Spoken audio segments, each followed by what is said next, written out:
1919. Você tem que imaginar que a Europa toda está completamente destruída pela Primeira Guerra e que tem pessoas ali querendo reconstruir tudo aquilo que havia sido destruído.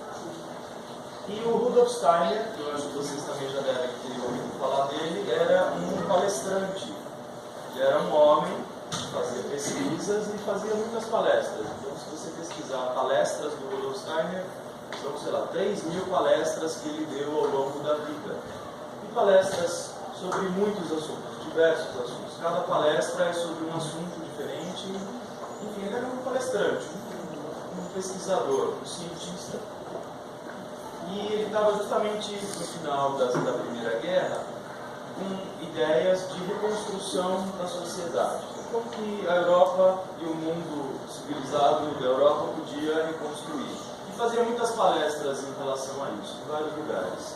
E um dos antropósofos, o Steiner, ele trabalhava com o que ele chamou de antroposofia, que é esse conhecimento do ser humano, que vem da teosofia. A gente pode falar um pouquinho mais sobre isso. Então, esses antropósofos que já assistiam essas palestras do Steiner há muito tempo, começaram a se interessar por essa reconstrução social.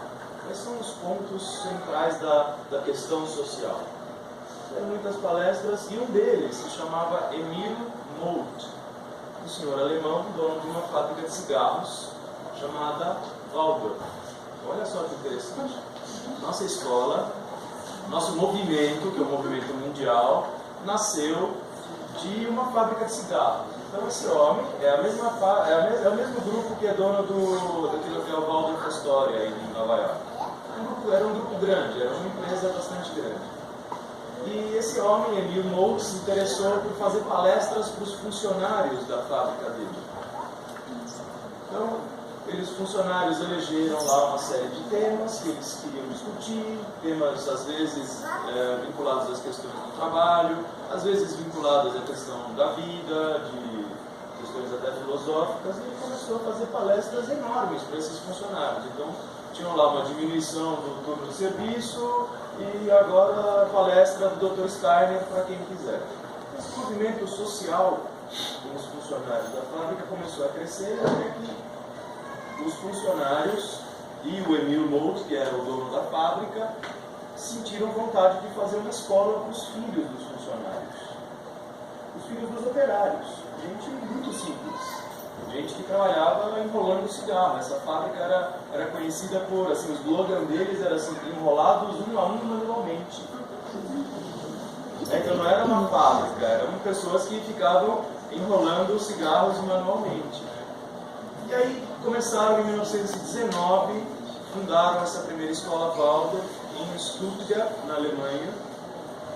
Então esse Emil Molt investiu um tanto, mas a escola não era dele, a escola não era do Steiner. Então começou aí também algo que é bastante importante para a escola Waldorf, porque a escola Waldorf ela não tem um dono.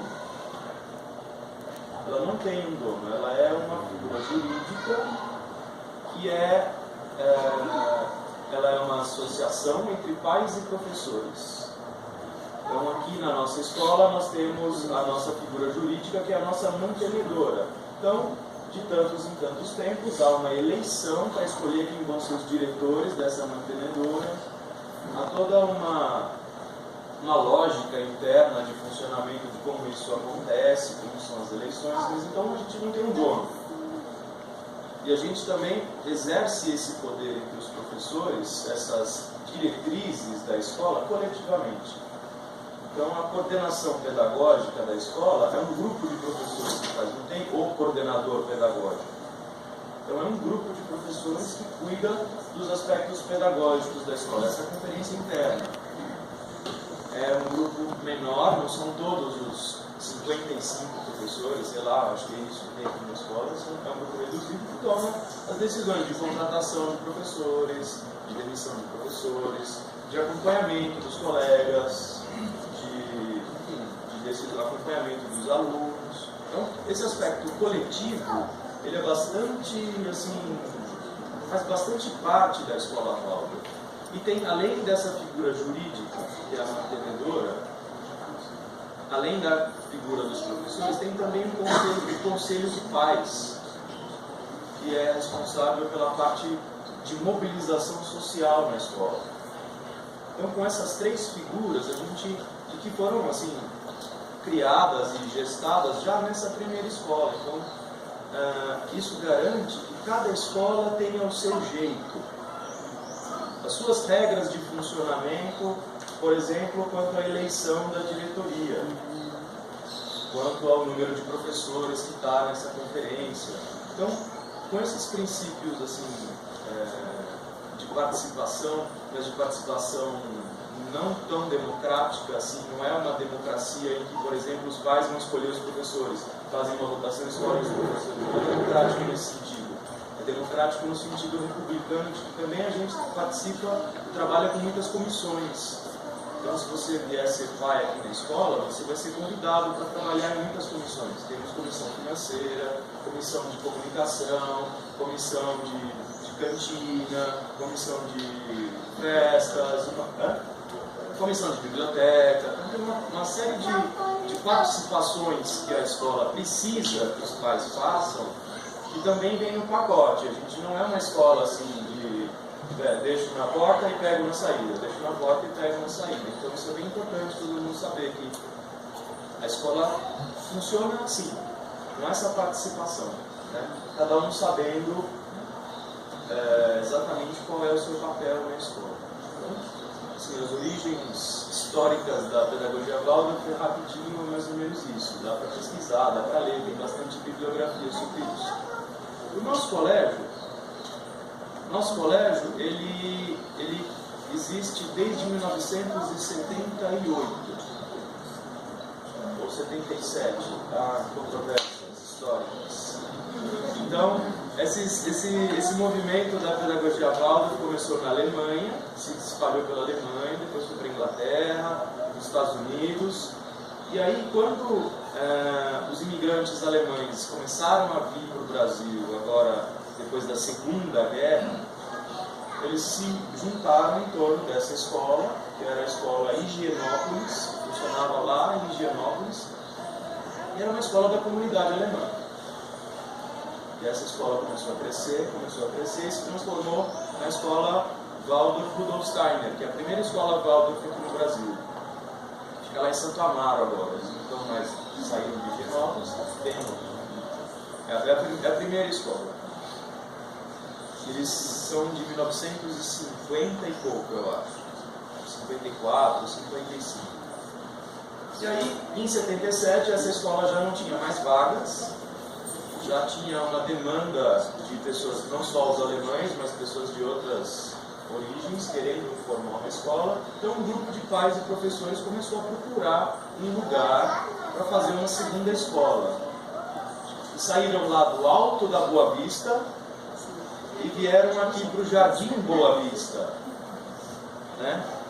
Que era bem diferente do que é hoje. Era bem diferente. Aqui era um sítio de uma família japonesa e eram sítios aqui. Então toda essa urbanização não existia aqui. A escola está antes disso. Então você imagina, se você vê uma foto aérea da escola, você vê uma ilha de verde no meio da selva de pedra, né? Então era tudo assim. Aqui esse prédio do lado aqui da biblioteca era a casa dessa família. E quando esses pais e esses professores chegaram aqui, você imagina que você chega com dinheiro, tem muito dinheiro. Lógico que não, né?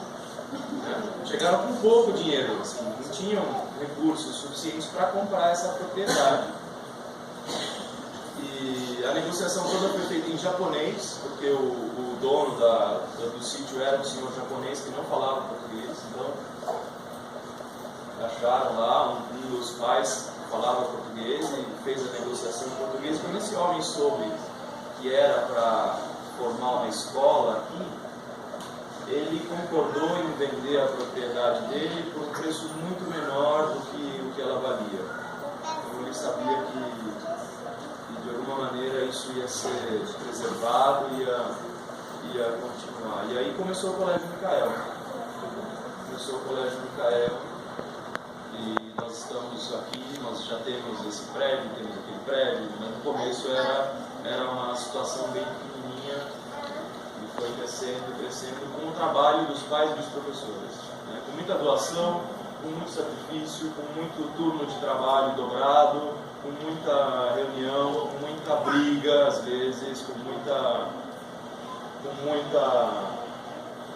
muito conflito, que é a base da vida social. Assim, o conflito está sempre presente, mas um conflito sadio, um conflito respeitoso, um conflito, né, construtivo.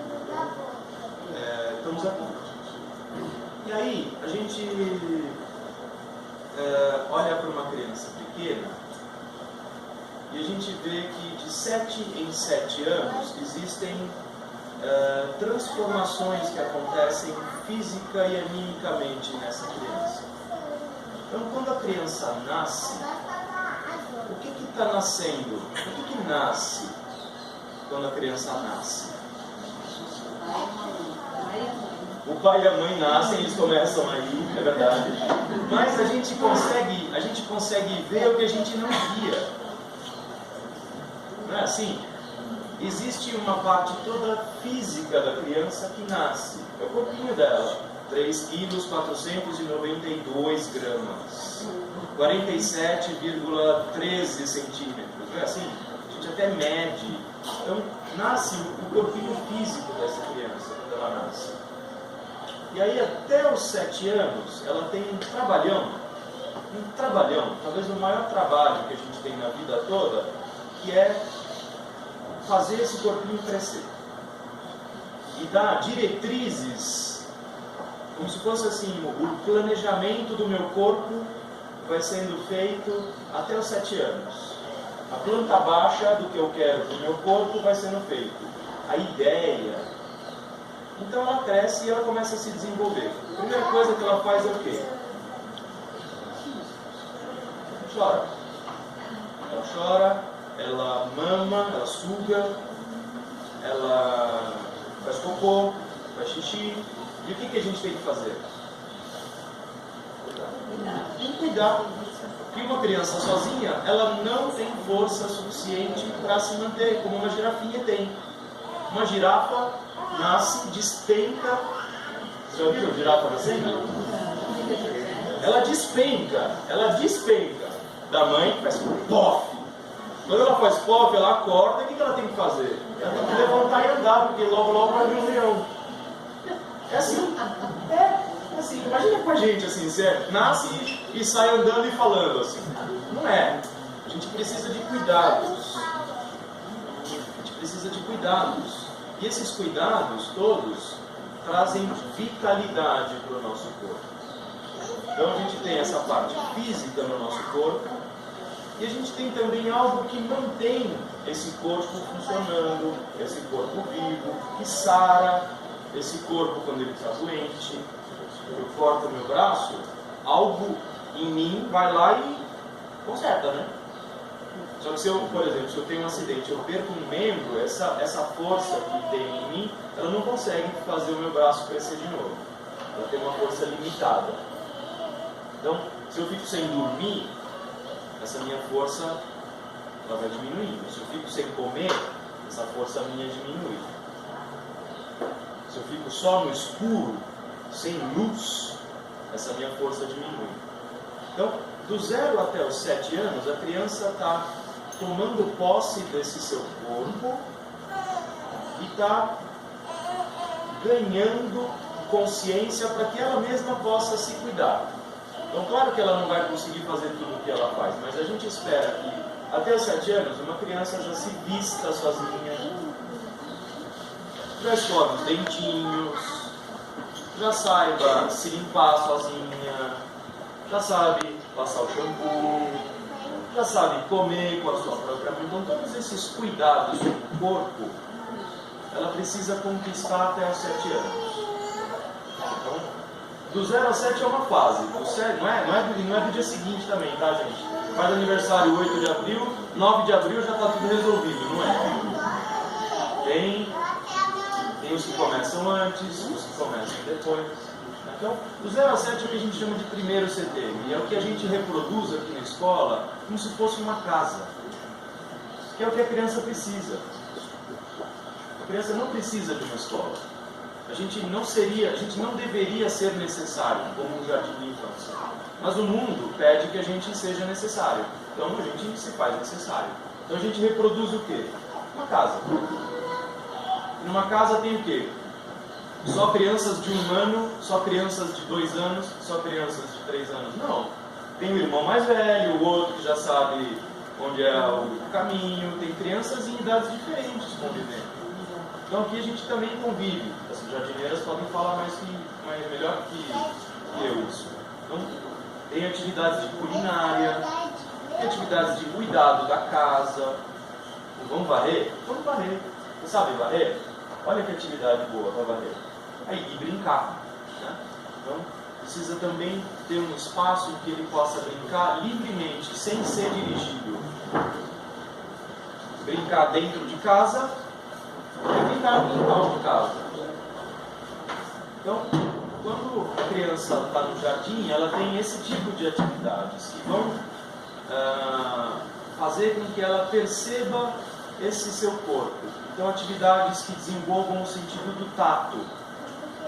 Vai mexer na terra, vai andar descalço, vai se melecar todo, vai voltar todo cheio de lama, vai, e que bom que vai.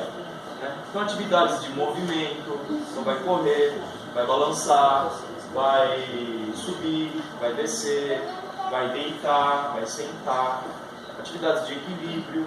Então, todas essas portas de entrada para o mundo do primeiro CTM, eles exercitam lá. Né? E aí algo acontece com uma criança de 6 para 7, às vezes de 5, que é o quê? Cai o dente. Cai o dente. A professora Cristina fala que os professores aqui de classe do fundamental pegam os alunos banguela e devolvem de bigode. Né? A gente fica dos 7 até os 14. Então a gente pega a banguela e a gente cumprimenta primeiro assim, né? Bom dia! Depois a gente cumprimenta assim, né? Bom dia! Então vai do banguela ao bigode. Aí começa a crescer, começa a cair o dente, né? Então, o que está acontecendo quando cai o dente? Tem uma crise aí. Pô, é radical cair o dente, né? É radical cair o dente. Você está com um negócio mole na boca, está crescendo um outro. Então, a gente pode ver essa troca dos dentes como algo que a gente ganhou de presente do pai e da mãe. Ganhei um corpo. Ó, gente, ganhei um corpo. Só ganha um, né? Não tem step de corpo. Mas a gente, com 6, 7 anos, a gente se torna capaz de fazer a parte mais dura do nosso corpo. Olha que legal. Olha que poder. É um poder, eu tenho poder de fazer um troço super duro e eu mesmo. Então, ó. Está crescendo. Eu que fiz. Eles quase falam, né? Eu que fiz. Tem 2 lugares aqui. Aqui uma. Então, essa troca dos dentes e muitos outros sinais mostram pra gente que essa criança, essa vitalidade dela já está pronta para outras atividades, que são atividades de memória. Então pensa aqui, todo esse cuidado com o corpo que a criança tem do 0 ao 7, ela está fazendo malabares com uma bolinha. Né? Devo cuidar do meu corpo, devo cuidar do meu corpo. Ela tem uma tarefa. Agora, com 7, ela pode fazer malabares com 2 bolinhas. A vitalidade dela já consegue fazer isso. Então ela vai cuidar do corpo e vai ter espaço para memória. A memória deles aumenta muito. E aí é o quê? É aprender a ler, aprender a escrever, aprender a tocar música. Aí entra uma outra fase, o segundo setênio, dos 7 aos 14. E aí eu vou estar preparando toda uma cadeia de sentimentos. Eu sinto o mundo, eu não penso o mundo e eu não estou presente no mundo fazendo no mundo. Eu estou sentindo as coisas do mundo. O segundo setembro pra gente é assim. A gente vê um ser humano assim. Ele sente as coisas. Então, o ensino que a gente começa, a alfabetização principalmente a partir do primeiro ano, até o final desse segundo ciclo da vida, ele é todo permeado pela arte, que é o que fala para a criança do que ele está desenvolvendo. O primeiro setênio tem arte, claro que as jardineiras cantam bonito, claro que o que está em volta é bonito, mas a criança no primeiro setênio ela precisa perceber que o mundo é bom. Nossa, o mundo é bom. Gente, é horrível, é frio, tem que comer, tem que fazer cocô, eu choro, é horrível, mas nossa, as pessoas que estão em volta de mim são boas, olha só. Então, se a gente dá para eles essa vivência de que o mundo é bom, no primeiro setênio, a gente está educando bem eles. E agora no segundo setênio, com a arte, a gente pode contar para esse jovem ser humano que o mundo é belo. Tem beleza no mundo. Tem coisas muito bonitas. Tem. Se a gente para e olha, a gente descobre as coisas bonitas no mundo. Então, o professor do segundo setênio, os professores de classe, eles pintam com palavras o mundo para as crianças. Eles descrevem o mundo. Como é o mundo? Então, se a gente pensar numa floresta, né? Como que a gente conta para a criança do primeiro setênio como são as florestas? A gente conta uma história para elas, um conto de fadas. Tem a história, que tem a flor, o passarinho conversa com a flor. Isso. A gente conta isso com imagens para eles. No segundo setênio, ele já tem uma coisa de floresta dentro dele, ele já tem uma percepção de floresta que é mítica, que não é científica ainda. Não é uma explicação racional do mundo. É uma história. Ele gosta, ele vive essa história.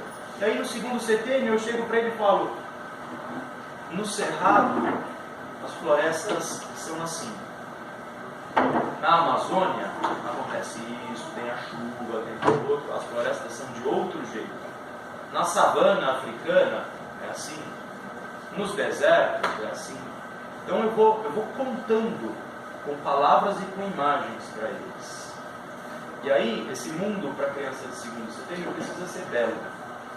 Então tudo que eu fizer para ele precisa ser muito belo. A maneira que eu falo, a maneira que eu escrevo, a maneira que eu canto, a maneira que eu escrevo, a maneira que eu escrevo na lousa, como eu desenho. É isso que os conecta com o mundo. E aí, o que acontece quando a gente faz 14? Não cai mais dente, né? O sinal de que a gente está caminhando na vida é outro. O que acontece quando a gente tem lá 12, 13? Puberdade. Pelos. O que mais acontece na puberdade? As meninas menstruam. Os meninos começam a mudar de voz. As meninas descobrem que tem quadril. Então elas não param mais assim pra gente falar alguma coisa bonita, né? Uma postura para falar um verso. As meninas paravam assim no quinto, quarto ano. Aí no sexto, sétimo elas... Então elas descobrem que tem quadril, que o quadril mexe. Antes mexia, porque não tinha. Não tinha consciência de que, nossa, olha só, legal. O quadril cresce, os seios crescem. Então essa transformação que tem lá nos 13, 14 é muito radical. É muito radical. E aí eu não posso mais só contar para ele que a Amazônia é assim. As flores da Amazônia são assim, os bichos da Amazônia. Isso fica pouco para eles. Aí eu tenho que contar para ele que a Amazônia está sendo desmatada. Então, mas lá no ensino médio, quando ele já tem essa ideia de que, nossa, eu já passei por uma floresta de fadas e de anões. Nossa, eu já passei por uma outra floresta que era assim, assim, assim. Quando ele tem isso dentro dele, aí ele vai começar a colocar os pontos de vista diferentes em conflito. No ensino médio, ele vai falar, nossa, estão plantando soja nas árvores da Amazônia. Aí ele vai ver o lado do fazendeiro. Ele vai ouvir dos professores lá do ensino médio um lado da história. Ele vai visitar um latifúndio para conhecer isso. E do outro lado ele vai ouvir o outro lado, o lado que está sofrendo. E ele vai julgar isso. Ele vai tomar posição. Não eu vou falar o que ele vai pensar. Então, no terceiro setênio, o jovem precisa construir os seus próprios julgamentos e se posicionar no mundo. Aí eu já tenho forças físicas e anímicas e vitais para ouvir um lado, para ouvir o outro, pesar isso e falar, não, agora eu vou com esses. Eu vou com os fazendeiros. Eu vou desmatar mesmo a Amazônia. Espero que não aconteça. Espero que não aconteça. Mas é esse o posicionamento agora do jovem. Algo novo está surgindo nele. Uma força que ele não tinha com tanta força antes, aparece nele. Que é essa força do pensar causal. Então, claro que uma criança pequena pensa, não é boba. Claro que ela consegue perceber uma porção de coisas pensando, mas essa causalidade, para nós aqui na escola, a gente estimula e se serve disso bem mais para frente. Então, se o mundo lá no primeiro setênio era bom, ou precisava ser bom para que essa criança se desenvolvesse saudavelmente, no segundo setênio ele precisa ser belo. E lá no terceiro setênio, dos 14 aos 21, ele precisa ser verdadeiro. Aí sim eu vou me confrontar com as verdades do mundo. Eu vou saber julgar, vou saber me posicionar. Vou aprender, né? Saber ninguém sabe, a gente vai começar a fazer isso. Então, a gente no primeiro setênio, a gente está no mundo com os nossos membros. Criança de primeiro setênio faz o quê? Corre, pula, grita. A parte dela que está mais presente são os membros dela. Por quê? Porque ela está desenvolvendo toda uma série de relações neurais. Quanto mais ela se desenvolver com os membros, mais conexões nervosas ela vai fazer. O jovenzinho lá do terceiro setênio, o que é que ele está desenvolvendo? O seu pensamento, né? Ele está aprendendo a pensar. E o jovem do segundo setênio, ele está sentindo o mundo. Então tem essas três, isso também é muito bonito ver como que na biografia humana, essa composição física do ser humano também está presente para a gente na maneira de ver a pedagogia. Então a gente não estimula as crianças pequenas ao pensamento, dando explicações. Como que a gente tira uma criança pequena de um lugar? A gente pega ela carinhosamente e leva. A gente não explica para ela por quê. Ela não precisa dessa consciência. A gente pega gentilmente.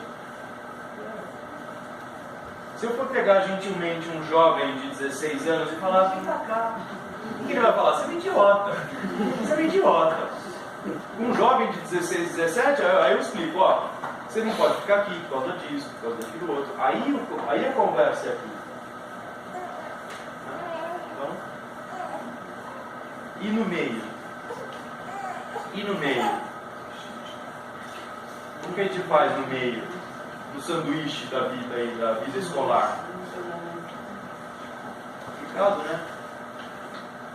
Então, a gente fala que as professoras de jardim, o jeito delas mostrarem o mundo para os jovens é sendo. Uma professora de jardim, ela conta como é o mundo sendo uma boa pessoa.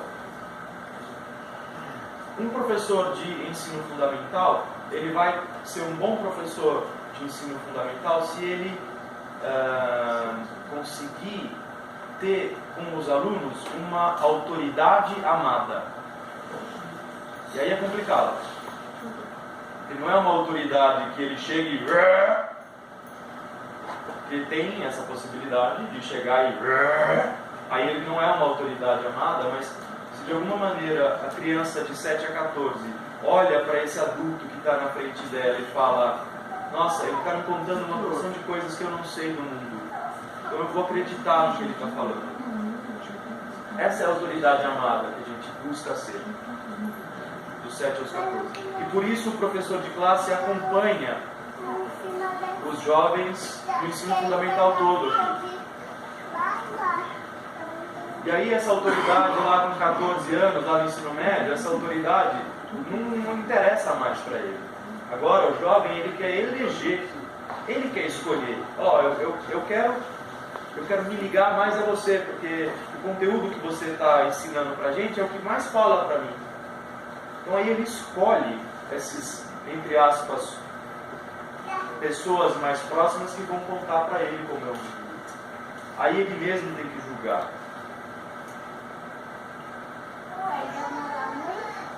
Isso é um pouco a nossa visão de ser humano, e talvez mais tarde, depois da pausa, a gente pode tentar pensar como é que isso vira pedagogia. Como que essa visão de ser humano se traduz na classe. Então, por exemplo, o Zuri já falou para vocês, tem partes da aula que falam mais para o meu pensar, partes da aula que falam mais para o meu